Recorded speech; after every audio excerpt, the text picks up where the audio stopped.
Une mesure importante. Vous parlez de situations douloureuses, les handicapés vous interpellent régulièrement. Ils partent pour certains d'entre eux en Belgique où il y a plus de places de prise en charge pour les handicapés. Vous dites que vous allez continuer à les aider à être financés par l'État français. Mais eux, ce qu'ils veulent, c'est rester en France. C'est donc avoir des places. C'est ce que nous lançons. D'accueil. D'éducation pour ces jeunes ou ces adultes. C'est pour cela qu'avec Ségolène Neuville, qui est secrétaire d'État en charge notamment des personnes handicapées, nous avons annoncé qu'il n'y aurait plus aucun départ contraint en Belgique.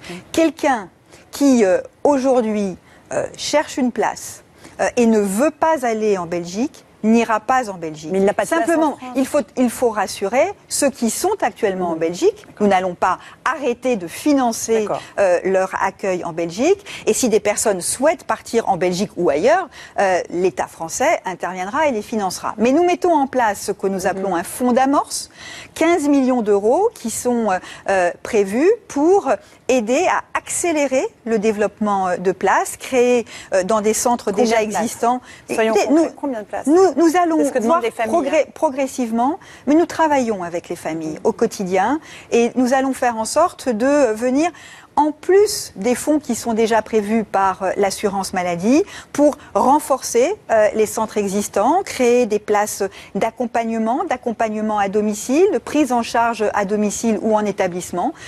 15 millions d'euros supplémentaires en plus du budget de la sécurité sociale. Ça paraît malgré tout une goutte d'eau dans la mer, ces 15 millions d'euros. C'est ce que nous appelons... Les bannis de la République, c'est ainsi que l'UNAPI qualifie les handicapés en France. Eh bien, nous ne voulons plus précisément qu'il y ait de bannis de la République. Nous voulons qu'il n'y ait que des citoyens de la République française. Chacun est citoyen, chacun a droit à une prise en charge correspondant à ses besoins et c'est cela que nous voulons mettre en place.